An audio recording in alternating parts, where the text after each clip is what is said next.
Mail rottweiler has a immense strength. আর রটভিলাররা যেমন ফ্রেন্ডলি তেমন কিন্তু মুডি, ওদের কিন্তু অনেক সময় মুড সুইংও হয়ে যায়। ইনফ্যাক্ট এটা সব ডগেরই হয়, বাট রটভিলারে যদি মুড সুইং হয় সেটা কিন্তু আবার হ্যান্ডেল করা একটা বিরাট ব্যাপার থাকে। সো বন্ধুরা, আপনাদের কাছে এই মধুর ক্যাপচারটা আমি নিয়ে এসেছি, ওর সাথে কিছুটা সময় কাটানো সেই ক্যাপচারটা আপনাদের কাছে এনেছি।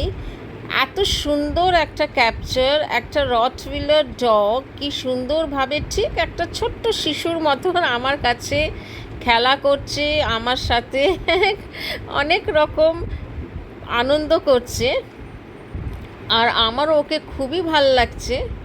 আমার মুখ চেটে দিচ্ছে সে যা করছে, মানে সেটা খুবই মানে দেখার মতন।